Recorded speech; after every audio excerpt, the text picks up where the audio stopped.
So hello everyone, and welcome to my channel. I'm Lorena Creole, and this is the after school special. You know what I do. Interview folks from in the fandom so you guys can get to know some more about them.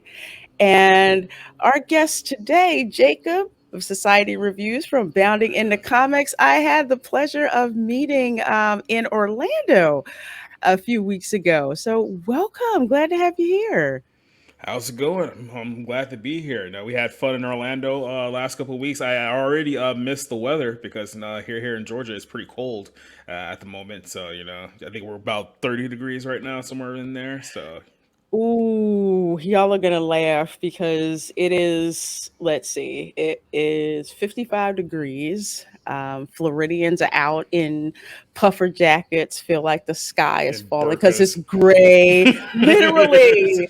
They're in Yep. burkas. You can tell who the people visiting from out of town are. They're like 55 because I haven't succumbed to it completely. So I'll go out and I'm just like, it's a little brisk outside. I'm gonna get me some Yeah. coffee and Normally my rule of thumb is that I won't put on a jacket until I can actually see my breath outside, and then it's like, oh, okay, maybe I'll put on a jacket. Anyway. uh well, hopefully it'll warm up a bit soon. I don't miss that Well, I 30 mean, by soon you 30. mean what, like March? I know y'all are stuck in it because I remember when I would have to drive from Philly to Florida in Yeah. December. We're just like, yeah, the weather hasn't really changed hardly at all. Me in Georgia, it would still be cold. I'm like, what's up with this? Then It's like eventually get a little bit warmer in Florida. every 6 months you have to like move your fan back into your closet and pull out your heater, and then 6 months later you put the heater back, you pull out the fan, and that's just the little tango that you do for a while to get Yeah. used to the weather. Yeah, here it's like whenever that few times you have to turn the heat on, it's like you smell stuff burning. I'm like, what the heck is Hmm. that? I was like, oh yeah, I haven't had this thing on in 6 months. That's the smell. Exactly. Oh, well, to start off, we always have this like icebreaker question to ask people before we get rolling. So, our icebreaker question is, what are your memories of lunchtime at school? The fact that I didn't have to pay for my own lunch back in the day, that was kind of a great memory when you could just like go out there, press in your little code, and they'll hand you a tray of just garbage, and you sit there and you were happy as a child. So I think that's what I remember the most. It's like now I have to like wait in a drive through like Wendy's for like 15 minutes just to like pay like $9 for an overpaid sandwich. So I miss those days. I miss recess. Those are good times. Oh, yeah, I love answering that question Hmm. because with lunchtime, it's like for me, lunchtime was like I could actually sort of have my time, only talk to people I felt like talking to, hang out with people I felt like hanging out with, and food at school was okay. Yeah. Okay. It was like dealing with that transition from when you go from like elementary school to middle school, and you realize, oh, we're not doing recess anymore, and then I have to go to like 7 different classes in one day instead of just one. It's like, oh, can I go back? Because I like the old way better. It's like, nope, too late. Nope. Bell, everybody run out like cattle and get to get to your next class. Yep. The good old days. Yeah, food was better in high school. I will say that much, but Yeah. uh, it depends. But yeah, that was just always an interesting time to like run into people, meet people, or just decide to just be by yourself and just Yep. do Whether by whatever. choice or not by choice. That's the other thing. Supposed to sit with us. God, I do not want to sit with y'all because y'all Hmm. are just mean. I don't want to sit with y'all. Yep. Uh, so if you had pizza in school, was it square or round? Oh, it was always square. That is before they gave us like the round proper slices. It'd always be like those, like I don't know, like the lunch lady always felt like you were in prison, so they just cut it out in those like rectangle slices, and then you would get it. But like I said, in the mind of a child, it's like when you got those little rectangle cheese pizzas, it'd be like, oh yeah, it's gonna be great because otherwise you can get like something else that you never wanted. So remember those Mhm. bad school lunches that you used to get? Yeah, I know the mystery meat, the Hmm. wasn't this something else 2 days ago? Yeah, well, wait, were you making the decision as an 8-year-old? Be like, yeah, I think I'll just stay hungry for the rest of the day. I'll just hold out until I get home because I'm not eating this. That was the value of packing like your own snacks if like you could. Yeah. And another thing about school lunches, it's like, remember when you always had to choose between like the chocolate milk and like the regular milk? Like, who was the weirdo who always picked the regular milk? Like, when you always go for chocolate milk when it was given to you? It's like who was that one kid that'd be like, no, I want the 2% today? Like, why? Like you're that kid, right? Yeah, I'm that Mm, kid. I'm that kid. couldn't be me. Well, first of all, finding out that you actually do articles for Bounding in the Comics, Hmm. tell us a bit more about that. Well, basically, I started working at Bounding in the Comics earlier this year, but I've known John Trent, who's the founder of Bounding in the Comics, for years because when I was doing my site, he was also doing his back in the day. So years ago, like back in like 2017, I think when I first contacted him, like we would like do what we can to like help each other, like boost each other's sites, credit Hmm. each other's work and things of that nature. So I've had a relationship with John for quite a while. So it came to a point where I started doing more freelance work, like right around the pandemic.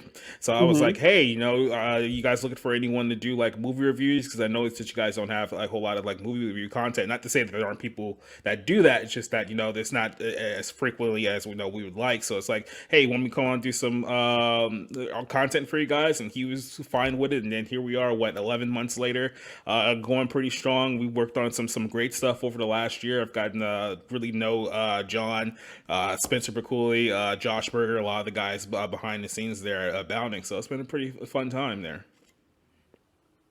Yeah, I had Spencer on the show. I think like last year. I think I had him on my show. We had a great talk about anime and all of that. But it's interesting you talk about movies because when I met you, Hmm. I found out just how many movie reviews you've done. Yeah.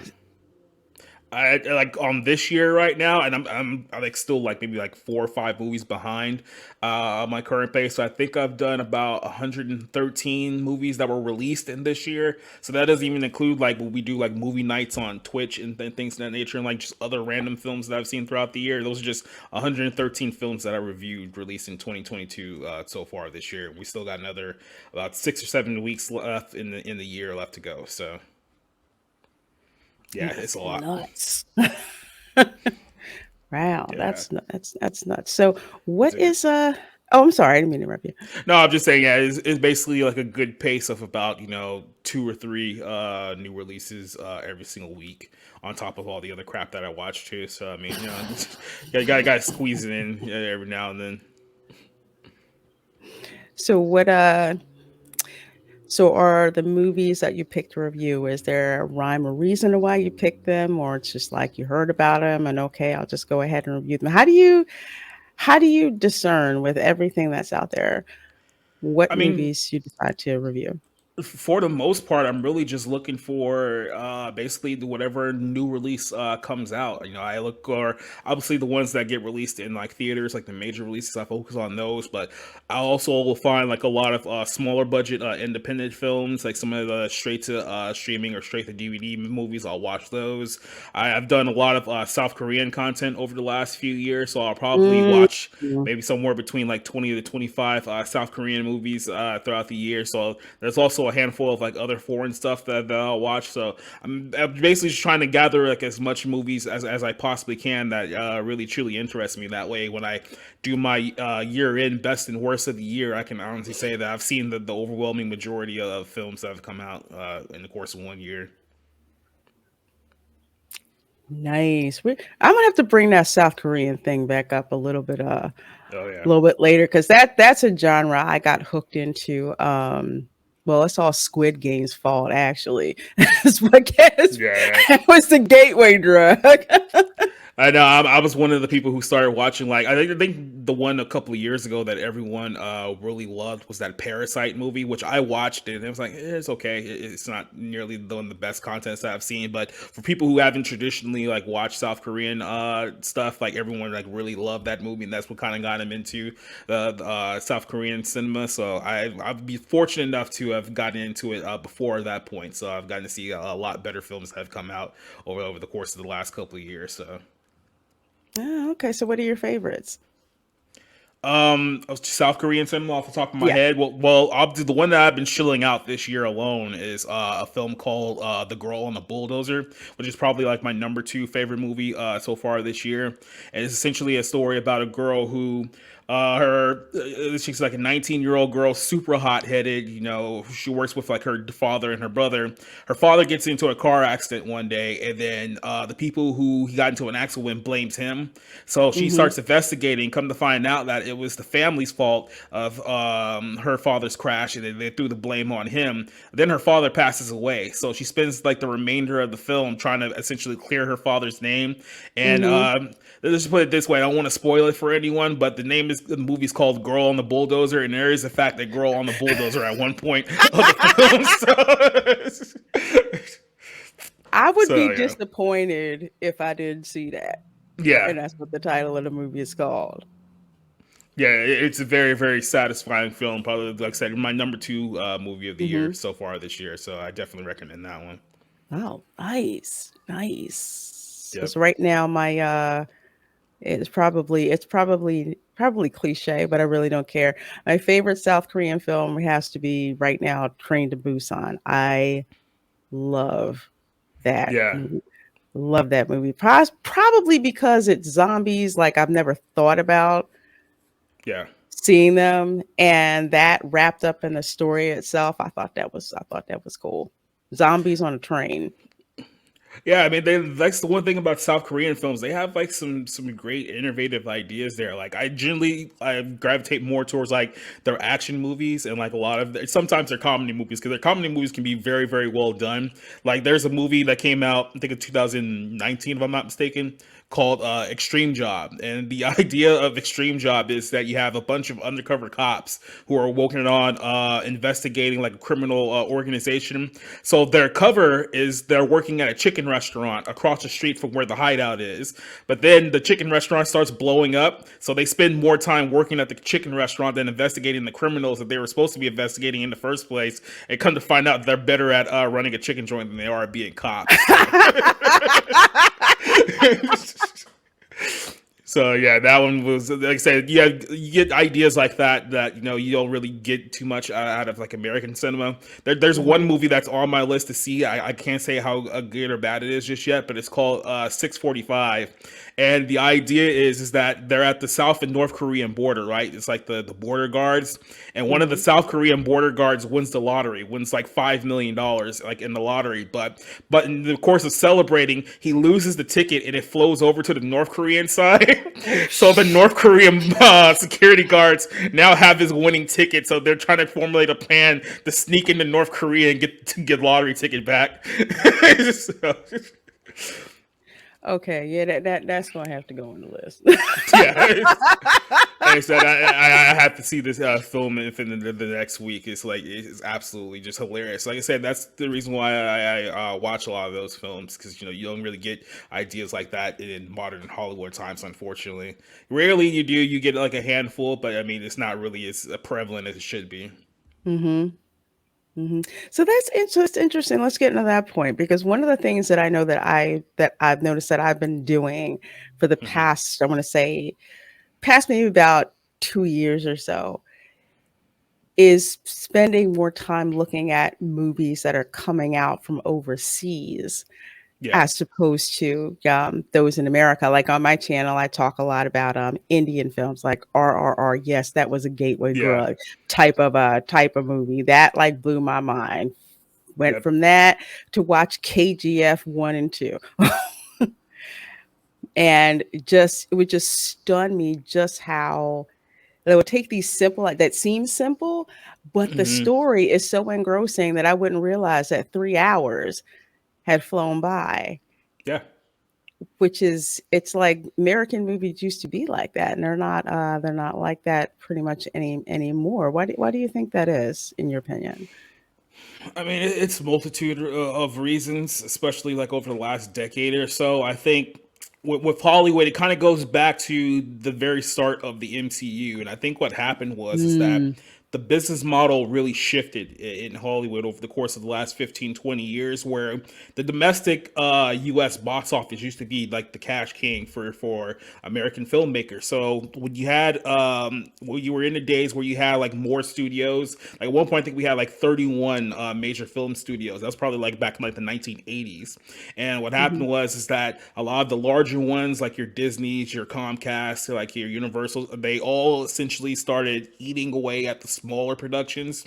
hmm So all of a sudden you went from 31 major studios to six, and which meant that you had more control over what exactly gets produced and what exactly gets sent out to the masses. And when you hmm have 31 companies out there, you have a lot of creativity because everyone's trying to come up with the new next best thing. Right. When you have five or six corporations controlling all the production, then you essentially have almost like it's like they're like a line in a business spreadsheet essentially. Like they're not really truly hmm movies anymore. And I think towards 2008, Disney had made a decision that, hey, there's a lot of people out there in China, so we're gonna essentially make our way to the Chinese market and essentially forego the domestic American market. And what happened was that all these studios started following their model to the point where now, if you look at the domestic box office here in the hmm U.S., we only account for about 30 to 35% of Hollywood's overall box office total now, where we used to be number one across the board, but now they're trying to make money in China and make money in France and in the UK and all these other regions that have nothing to do with the US. So it's like they're not making movies for our own market anymore. They're trying to make movies for global markets, and they have to go through all of these lines and loopholes. And it's like it's taking away what used to be fun, which was movies. hmm Yeah. Exactly. And I want to say I hadn't quite paid attention to what was going on with the MCU that way. I Yeah. think for me, when it clicked was that god awful sequel to the GI Joe movie, the original GI Joe movie with Oh, is The that Rock. well? That's the one with Bruce Willis, or was that the sequel to it? Um, no, it was a sequel to it. The first Okay. one, it's like it was okay. I let it ride. I said okay. It was the first one because I used to collect the GI Joe comics. I was like, yeah, Yeah. okay, we're good with that. But the sequel seemed to go completely away from the concept that GI Joe was a American, Yep. strictly American team, and I was just like, why the heck do I want to watch this? I'm not interested in watching in watching this. Yep. And notice you see more and more movies supposedly that are made here trying to go for that worldwide angle, and I'm just like, why the heck do I want to watch something like that? If you notice with movies at a certain point, and this is very prevalent, like in like the 2000s to like 2016, but when they were really going after the Chinese market, they would always have a character in the film that would be from China, right? So you notice like in these international conflicts in these movies, there was always the Chinese representative who would be the hero of the entire situation, and they would do that specifically because they wanted to pander as much to the Chinese government and the Chinese market as possible to get as much money from them. So you would see a lot of these movies just out of nowhere. It's like, oh yeah, well, it's an international conflict, and China just happens to be the hero, and America just happens to be the incompetent one. Because in order to make as much money from that market as you can, that's how you have to portray it. So you start to see a lot of these movies perforating itself for that market. One of the issues with Iron Man 3 was obviously the introduction I was of the just gonna say Mandarin. that. Yep. So obviously you can't portray the Mandarin the way that he is in the comic books without upsetting somebody in the Chinese market. So they completely ruined the character essentially and blew that open because hey, look, we can't upset China anymore. China is our number one. The same thing happened in the Doctor Strange movie with the Ancient One. It's like, well, there's some problematic Hmm. elements here that China's not gonna like. So let's gear this movie to make sure we don't upset them. The Americans we can upset because who cares about them, but we can't upset China anymore. We can't do that.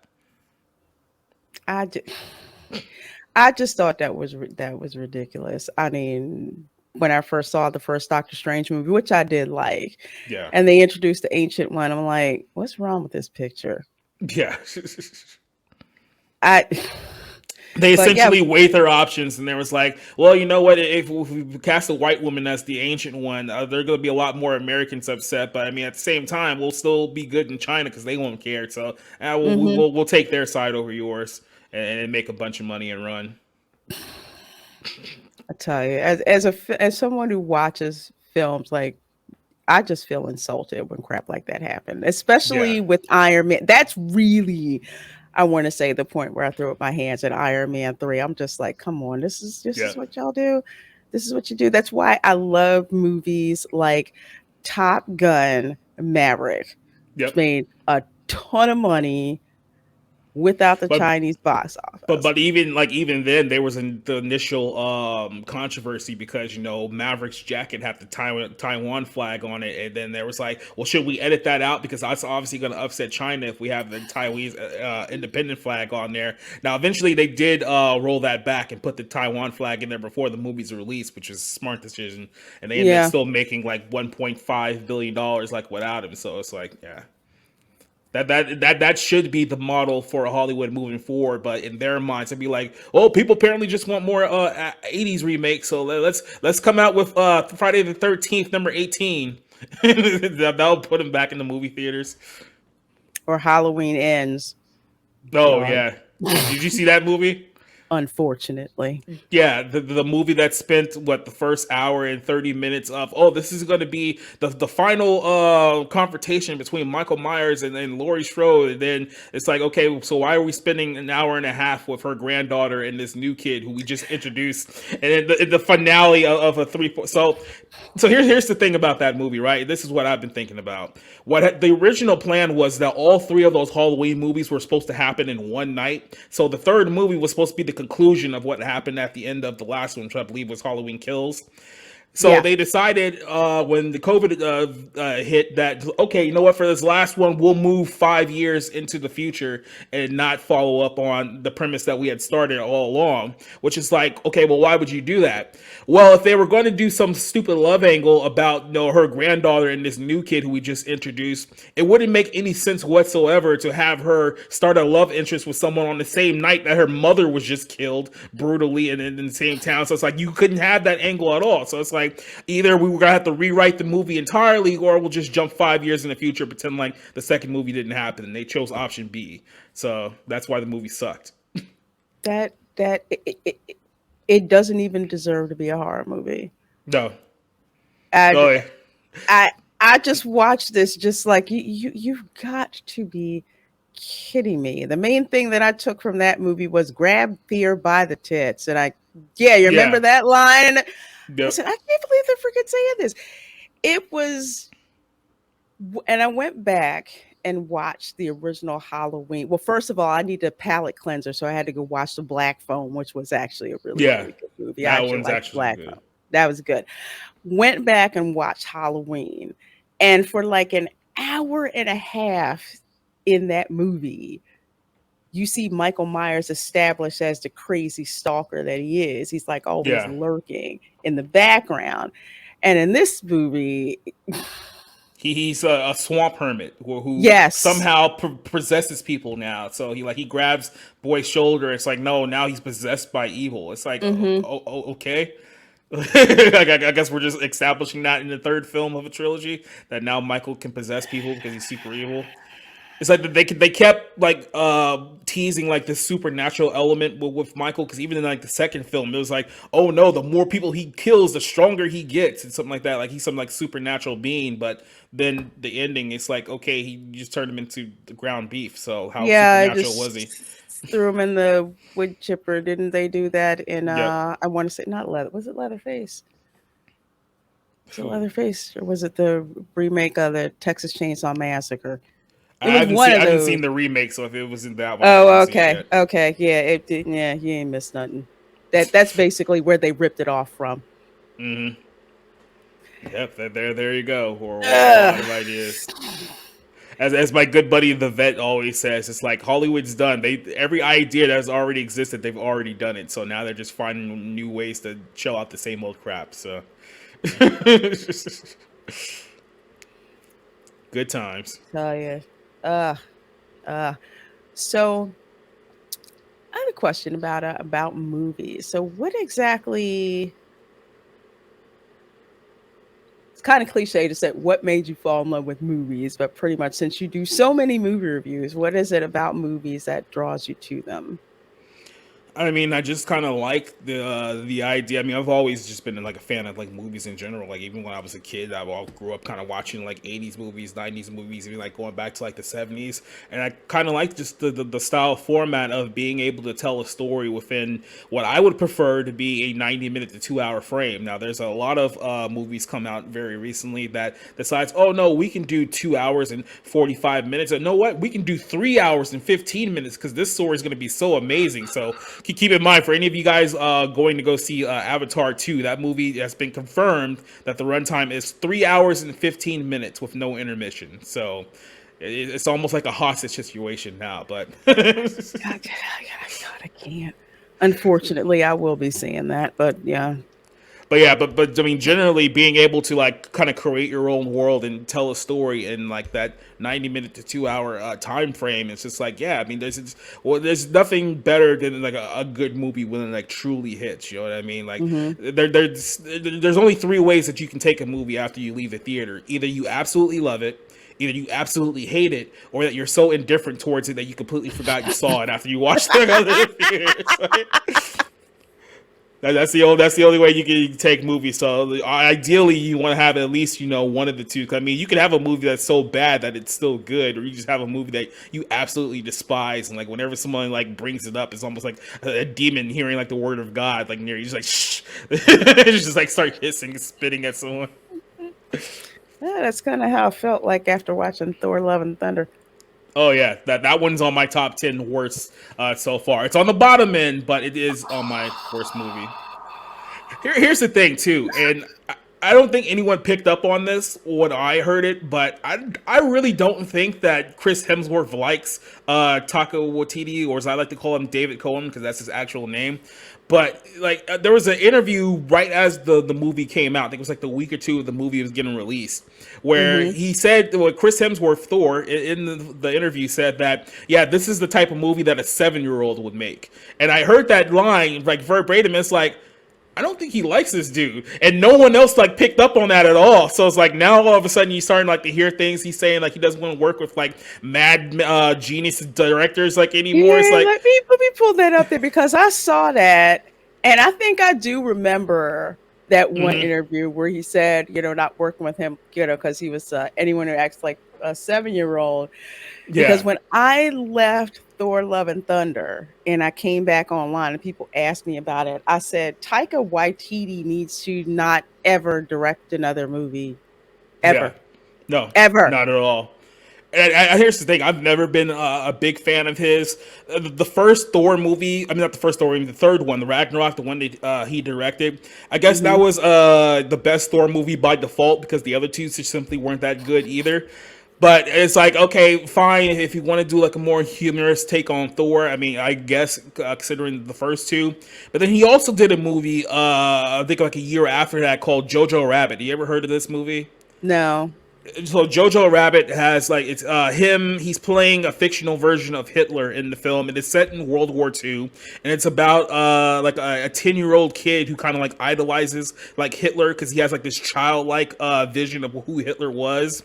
Hmm. And there's like I think Scarlett Johansson is also in it as well. And the thing that like it's one of those most frustrating movies to watch because the dramatic aspects of the film he actually does very well. It's not like one of those Hmm. movies that I can just like completely shit on because if you watch the movie, like the most dramatic elements of it are like very, very good, but he can't turn down like that childlike need to, oh, there needs to be a joke here, there needs to be something funny here because it can't be too serious. It's like, no, what you're doing is you're undercutting the tone of the entire movie. So it's like every time you get something that's like strong and emotional that you're supposed to actually take into, here you come jumping around like the Tasmanian devil in a Hitler costume. It's like you're completely killing the entire tone of the film, which is what I've noticed has been a trend of his, because if it was bad then, it was even worse in this movie, Thor: Love and Thunder, which is like, come on, man. This movie was hot garbage. I mean, Yeah. I had a lot of tolerance for MCU movies, but Yeah. this one Well, was just hot trash. the problem is that Natalie Portman not being in the movies for 9 years was actually one of the better aspects of the MCU. And then you brought her back, and then you brought Kat Dennings back. It's like, oh, you brought back all the trash elements of the Thor movies that nobody liked. And you surprised that this movie bombed too. Ugh, man, I freaking hated that film. Ugh, Yeah, it's not great. ugh.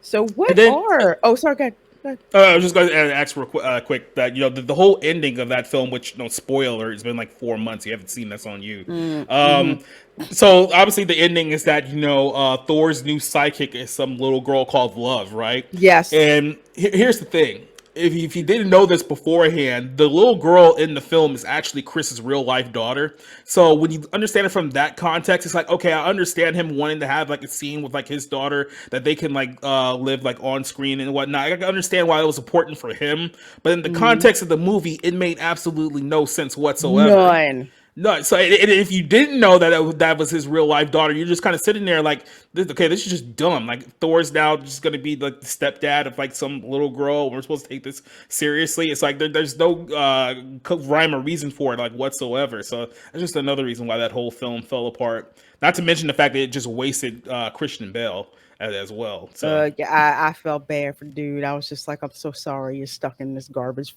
yeah. Yeah, but I mean, he's another one who pretty much admitted the only reason why he did the movie was because his kids were fans of the MCU, so they got to see their dad in the movie. It's like, oh, okay, take the money and make your kids happy, but I mean, outside of that, you're not accomplishing much here. So, Mm-mm. To those of us who don't know and don't care, makes no yeah, sense. yeah, not at all. None whatsoever.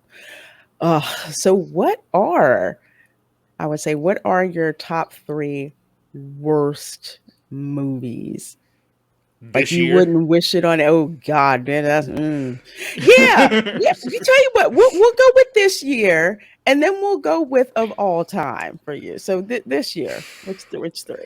well, look, I got a lot of bad movies. I don't know what I would call the worst of all time. That would require some digging, but I can tell you what my top three worst movies of the year were.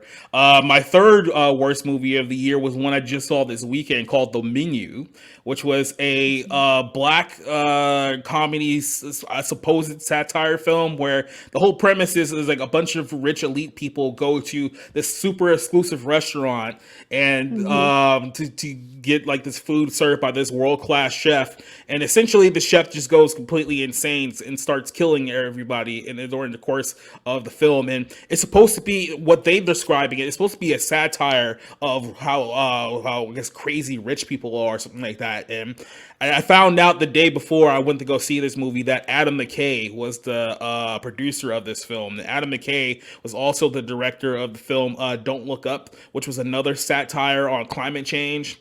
And the premise of that movie is that there's a giant asteroid coming to Earth to destroy everything, but nobody believes it, which is his way of making I guess, allegory to climate change, that the Earth is going to die and no one's paying attention to what's happening. And he's literally screaming at the audience that, don't you guys understand we're all going to die? Well, climate change is bad. And it's like, okay, like, this isn't even satire. It's just like a 50-year-old man screaming at his audience for 2 hours. So it's like, who wants to watch this shit and walk away happy? Like, no one wants to see this crap. And The Menu is pretty much the same way. I'll go into more detail into that one on my own channel tomorrow. But yeah, it's trash. Let's just put it that way.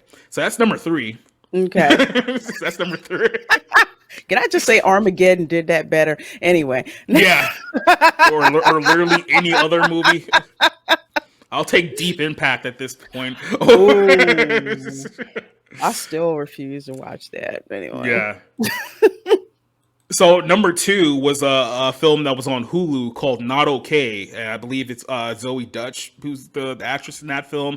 Now this one was another film where I thought the idea was there that it was going to be something pretty interesting because it's essentially Mm-hmm. about a girl who she's like an outcast, like she's not popular. She works at a job, nobody likes her, so she lies and says that, hey, I'm going out to Paris and I'm going to take pictures while I'm out in Paris. So she photoshops all of these pictures of herself in Paris. Everyone thinks that she's overseas.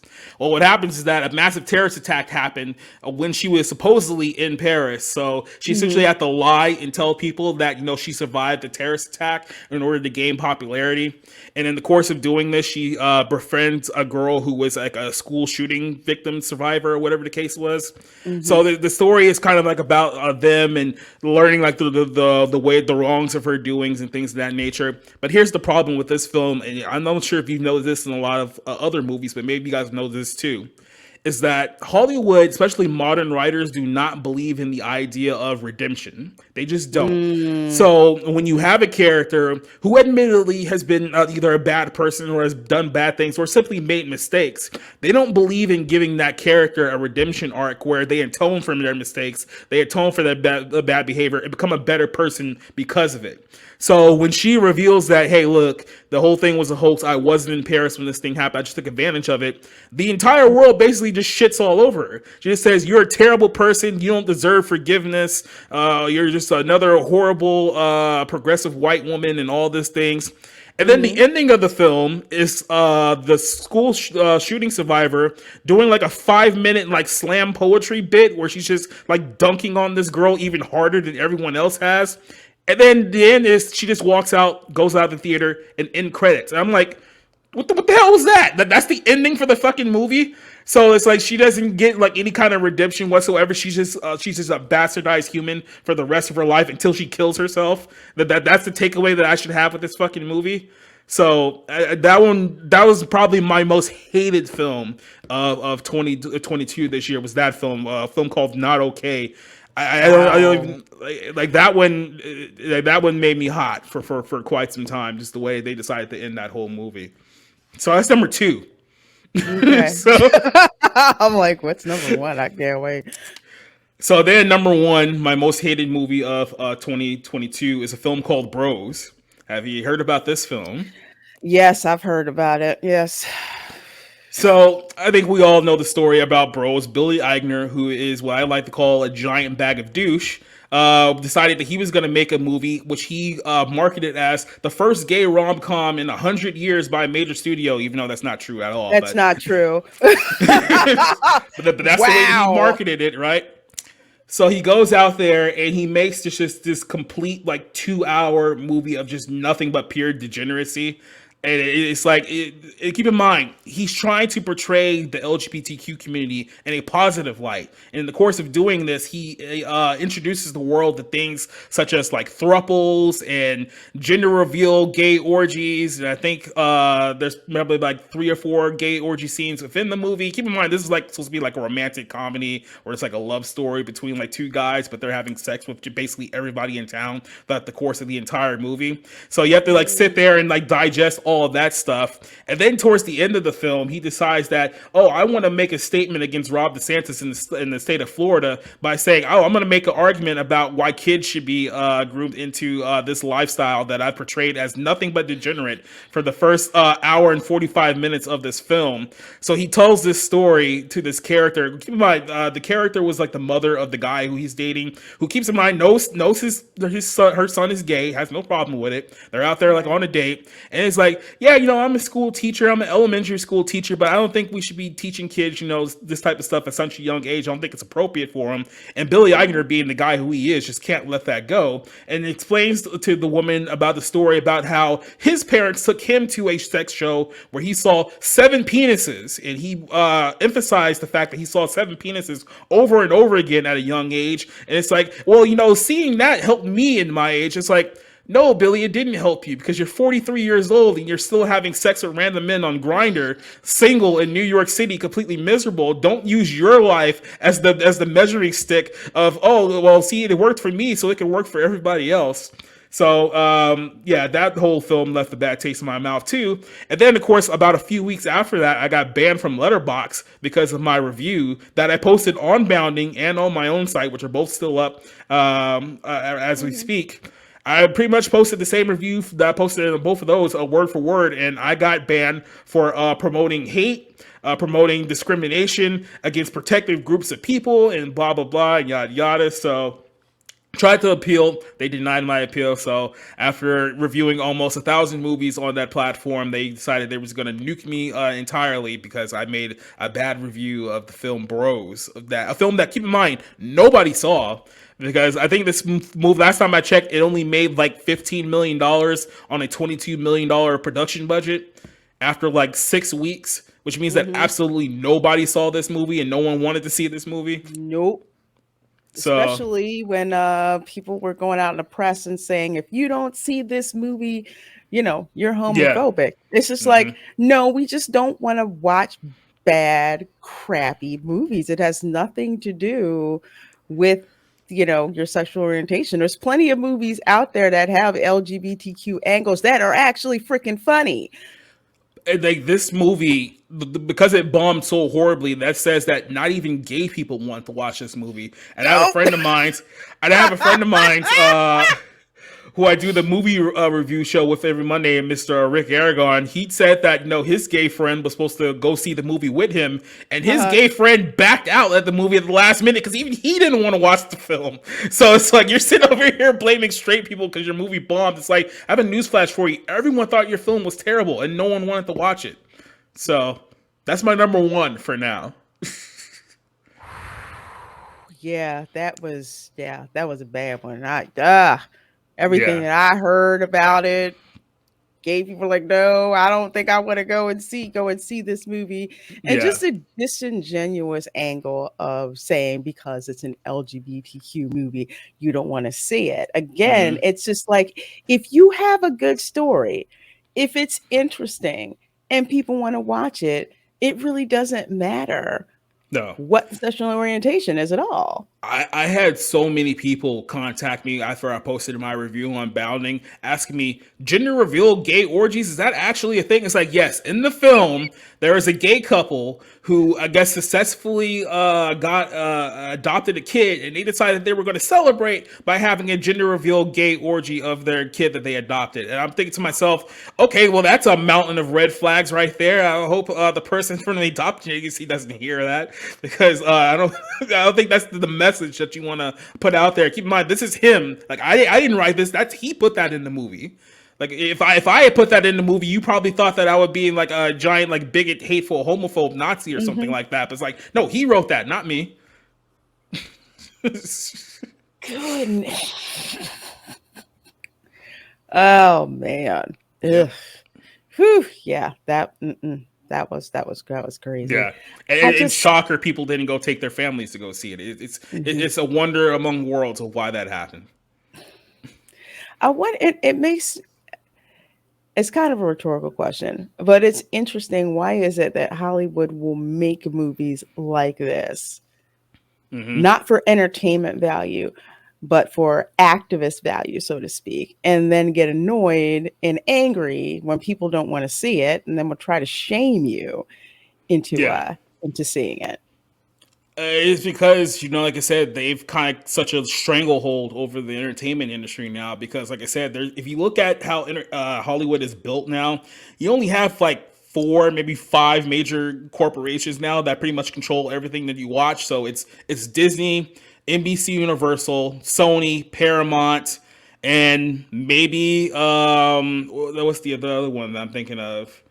Like I said, if it takes me that long to figure it out, it's like they're not even like that important in the discussion. But those are pretty much like your four major ones. So all of these companies pretty much. Oh yeah, Warner Bros. That was the other one that I couldn't think Oh, of. So yeah, so about those five, those are like your top five right now. And with the majority of them, especially in Disney and other ones, is that activists pretty much control the entire organization now. I mean, look what happened with Twitter this week. How so many people had a meltdown because Elon Musk told them. delicious! Oh my god, it was hilarious.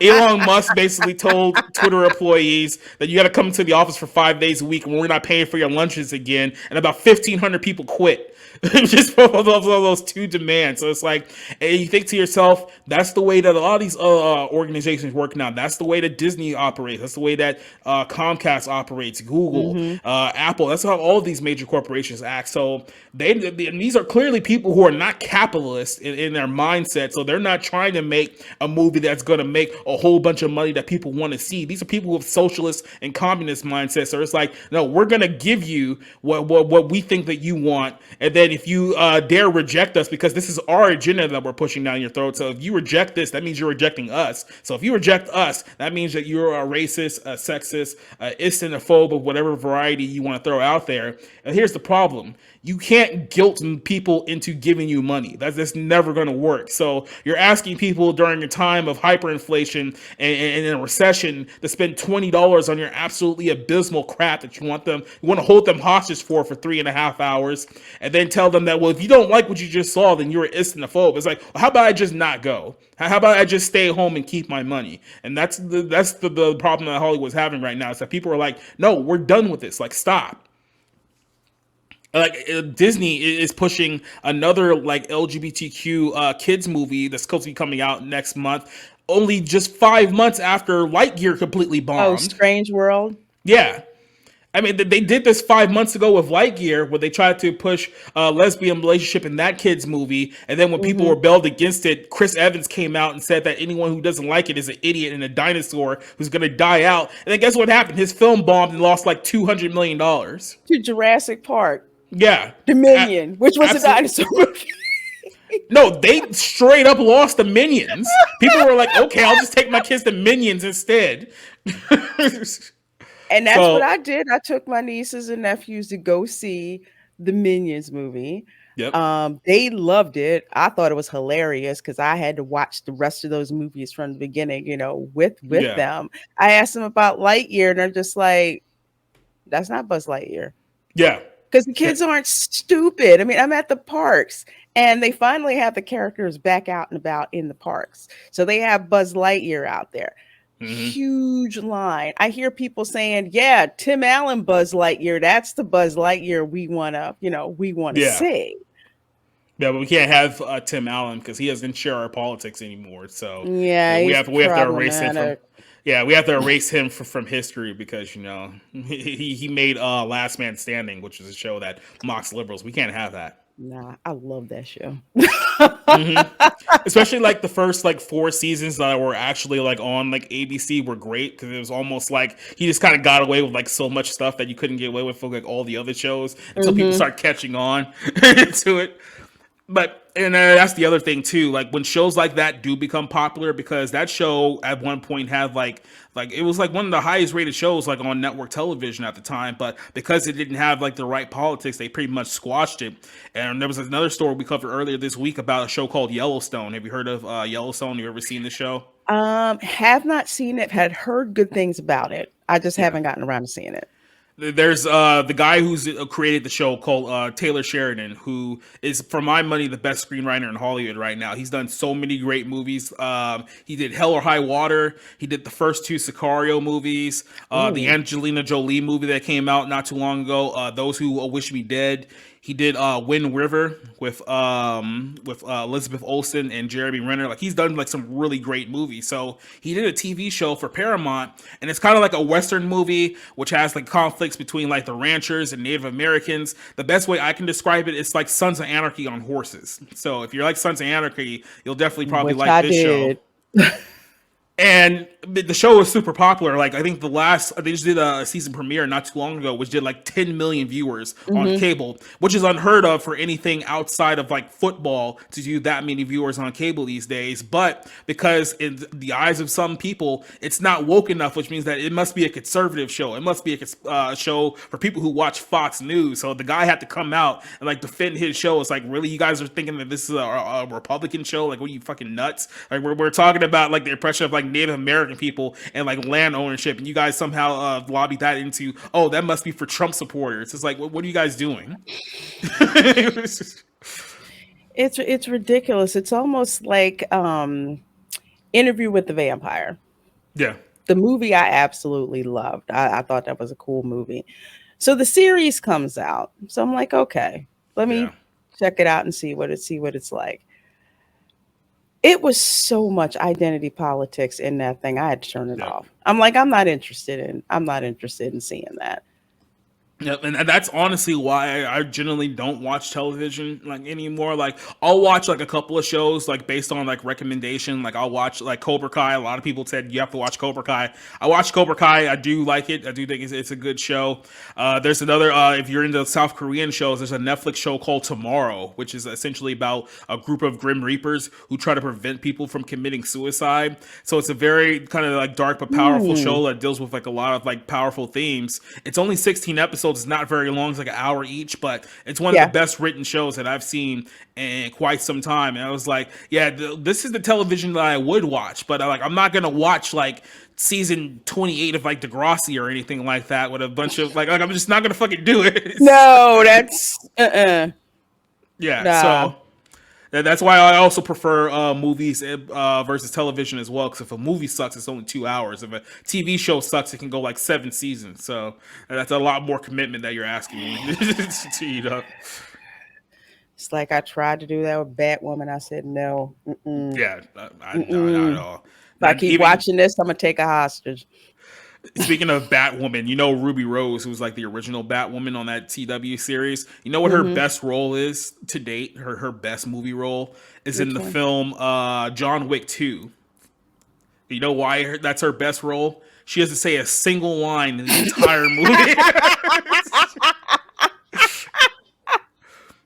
Is absolutely stonewall the entire film. It's like that's the best acting I've seen her do ever.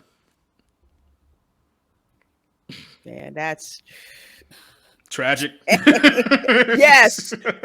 It's tragic, but I get it. Yeah.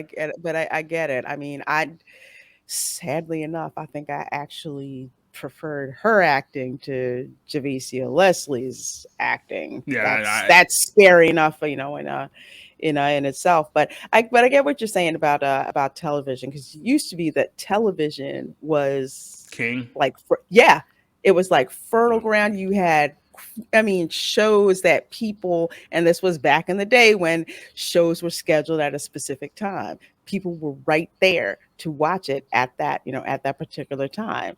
Yeah. But it's just like now, especially with streaming, it's just like I don't have to sit here and be preached at. I'll go back and watch reruns of the Jeffersons and be completely and totally happy.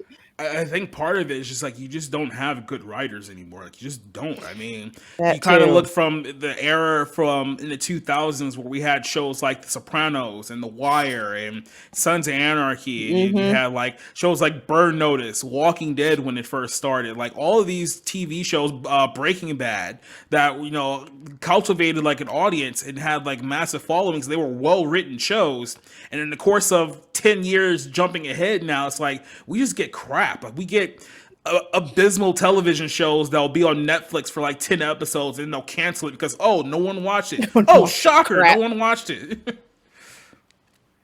It's like no one watched it, no one's interested. It's like we can go and watch something else. It's kind of like, Hmm. again, I'll bring it back to the MCU. She-Hulk. Oh, yeah. By the way, I'm the person who reviewed all those episodes for Bounding, so I sat and watched all of those episodes in I real I, time. I watched all of them. I figured it was my price to pay since I didn't go past one episode of Batwoman season 2. So I said, okay, I'll sit here and I'll review She-Hulk. I knew Quick, there was crap writing, but goodness, that this was trash. She-Hulk may very well be the worst television show I've ever seen in my life. And I'm literally thinking in my head, like, has there been anything worse? I can't think of anything worse than what I saw here. I mean, even like bad television shows have at least one redeeming quality. Like maybe there was one actor that you kind of liked or one character that you could stomach, but it's like this had nothing throughout the entire time. Fun little fact, in the history of Bounding in the comics, we had Mhm. never had anyone give a 0 out of 10 in any of our rating systems. 3 episodes of She-Hulk, I gave 0 out of 10 because nothing fucking happened. If you remember the episode where like she sleeps with the Asian dude and then he Yeah. just doesn't call her again, and Yeah. so the very next episode is just her on her phone for like 15 minutes trying to get this Yes. dude to call. I literally said like audibly like, "What the fuck am I watching right now? Like, what is this?" Like, oh, do we need 15-minute monologue of Jin trying to get this fucking dude to call her back? Like, move on. Like, no one cares. And that was the whole episode. I'm like, I how am know. I even supposed to review this? Nothing happened. I had to scrub through that episode. I'm just like, you got to be kidding me. We're going to spend the whole episode Yeah. on this. Nothing happened.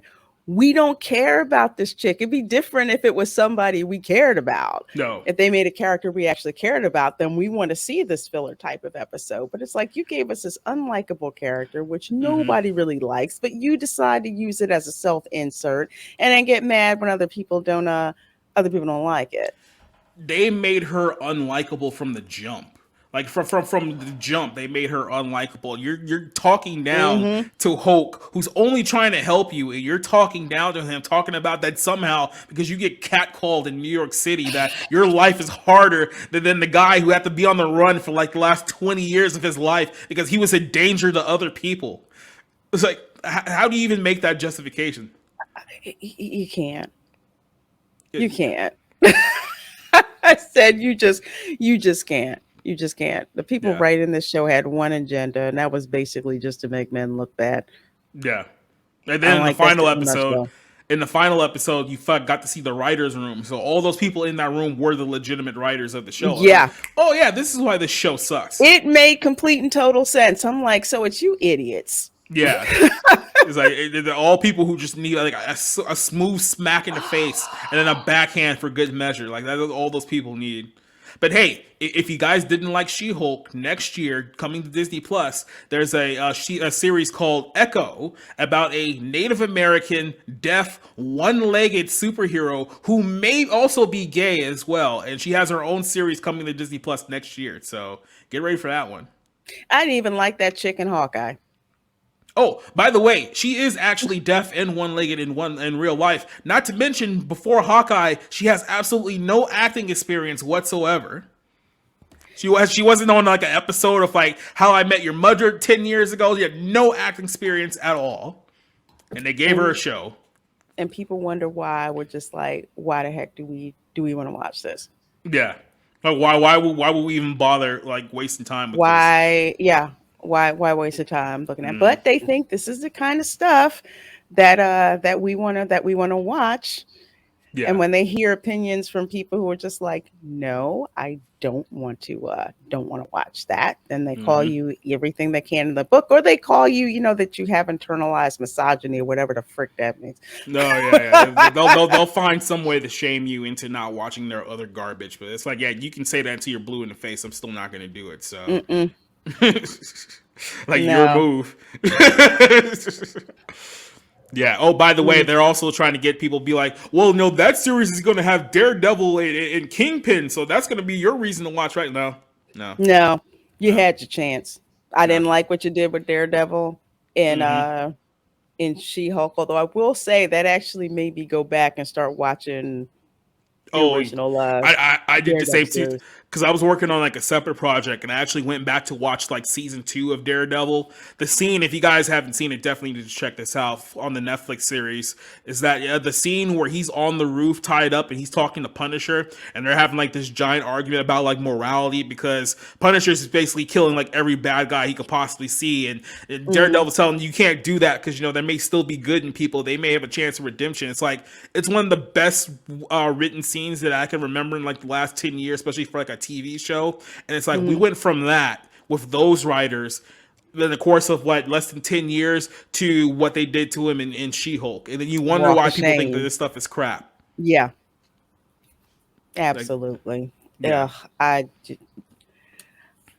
I'm just not impressed with what Disney's putting on there for the No. for the MCU whatsoever. I mean, I'll probably look at Secret Wars maybe just because like a traffic accident, I got to slow down and check it out. But Well, here's the problem with the MCU moving forward is that this year all of the films that they've came out with have done worse than the one before it. So Doctor Strange 2 was supposed to be a big one for him. It fell short of $1 billion.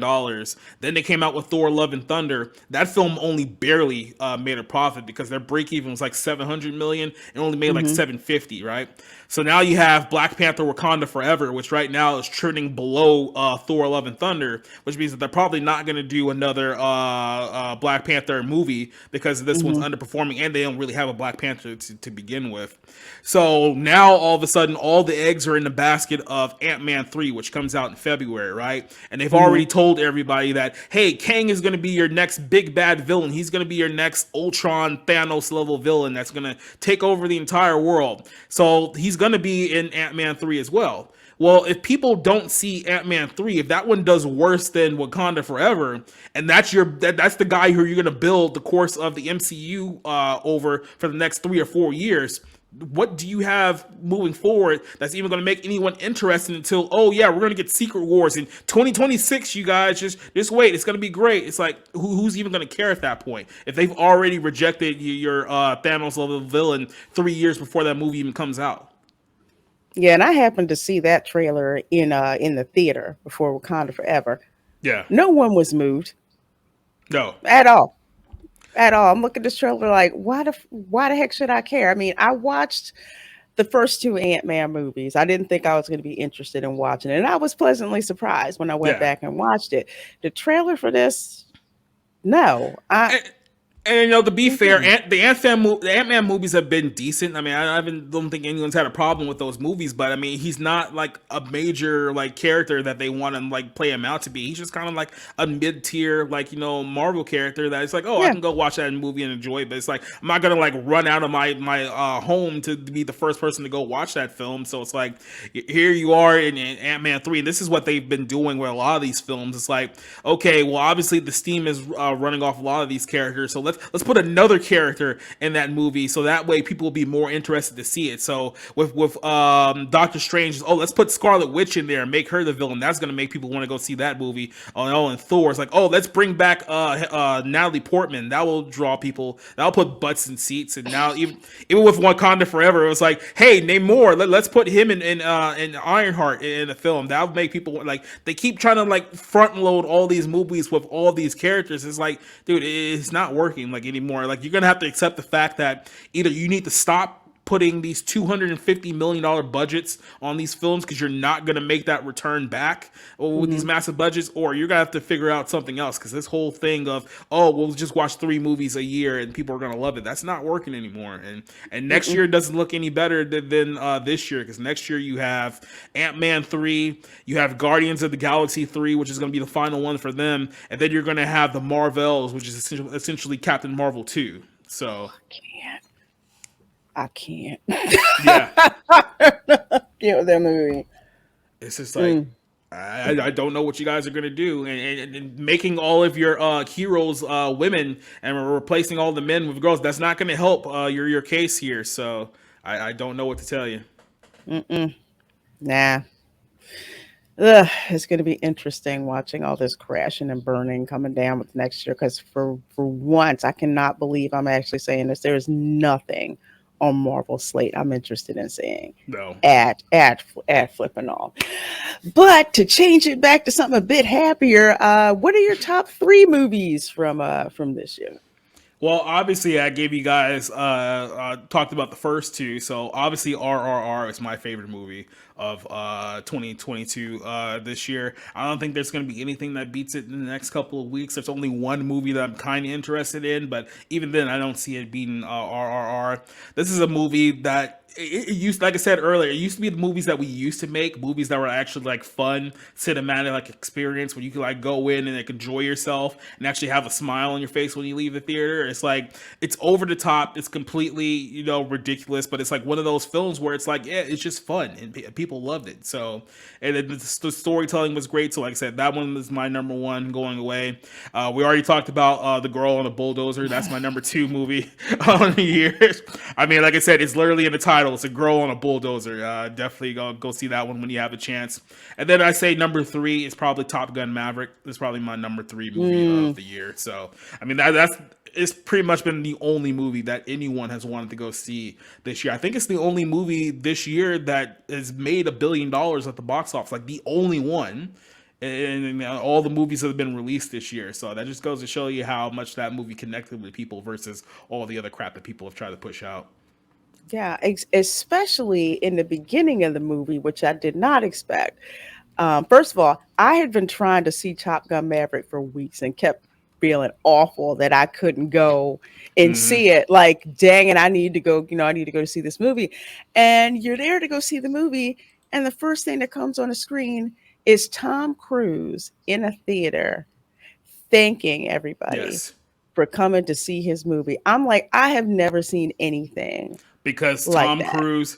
Tom Cruise is a dying breed of actor, and he's in his 60s right now. He's a dying breed of actor who still values the movie going audience. He still values people going to the movie theater to see a movie on a big screen. He's one of the few that we have left in all of Hollywood right now who are still like that. All of the executives behind the scenes want everything to move to streaming in 45 days, 30 days. Tom Cruise says, "You are not moving my movie to fucking Paramount Plus in 30 days. That is not going to happen. I don't care if I have to sue to make sure that doesn't happen."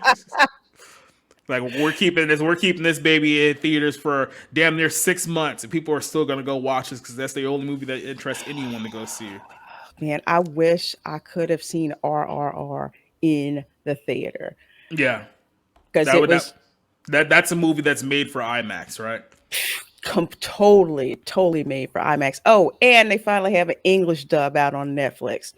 Yeah, I gotta be honest. I like the sub versions of movies better. Than I like the dubs. That's just the way that it is. I mean, you don't get too many good dubs. I just rather have it being spoken in the native language and have the words on there. So I get you. I get you. I'm like, I'm busy. When at anime, I'm like, I know I prefer to watch it in the original language with the subtitles. yeah, But if I'm just trying to get stuff done, I'm like, where's the dub version? Where's the dub version? And yeah, I'll just listen to the dub version. But I always go back to watch the subtitle version. For some people, that English dub is enough to hook them and say, "Hey, I want to go back and watch it in the original language." yep. Some folks are just like that. So yeah, I'm excited. I'm like, cool. I'm gonna watch that in English dub, and then I'm gonna go back and watch it in the Telugu original language Yep. still and check it out. Oh, folks, well, it has been a pleasure talking to you, Jacob. So before we leave, I definitely want to shout out your channel, Society Reviews. What do you have coming up? Let the folks know about. So tomorrow night we're going to be doing a movie review on The Menu, which I mentioned is my number 3 worst film of the year. But my good buddies Rick Aragon and Rob Motto, we're going to be talking about that film in more detail tomorrow night. That'll be on Twitch, Twitter, and on YouTube as well. And then Mhm. Tuesday night we have our weekly podcast, the Barroom Podcast, which is episode 25 is Tuesday night. So our last episode, we initially got a copyright hit too because we played a little bit of the Dave Chappelle SNL skit that we were discussing. But once we got that Ah, removed, our episode absolutely blew up, and it's now our highest viewed episode so far out of the 25. So yeah, you have to go on to I think the live portion to check that out. Yeah, so there we have it right there. That one completely blew up on us this week, and then nice. outside of that, I think that's pretty much it for the time being. So and then of course, oh, last thing, Wednesday night I do the Bounding in the Comics Black Pill stream with John Trent, Ah, Spencer, and Josh as mhm. well. So we do that every Wednesday night on the Bounding in the Comics YouTube channel. So yes, we do have a YouTube channel. We do have a weekly podcast there as well. So Awesome. Well, I'm gonna have to drop in to one of your podcasts. I usually like to yeah, lurk and not tell people not tell people I'm there. yep, But I love dropping it on other people's shows just to see what's going on. So I'm definitely gonna have to drop in and check that out. So first of all, Jacob, thank you so very much for hanging out with me. I sure do yep. appreciate it. It's been a pleasure. I think you're the first guest who I've actually met in person Before before I doing brought on this, the show. yeah. Hell yeah. So it's a pleasure. So thank you so much for being on the show. I sure do appreciate that. Right. Folks, please do subscribe. Jacob Society Reviews. Also check out his articles on bounding into comics. And we will see you later. Bye.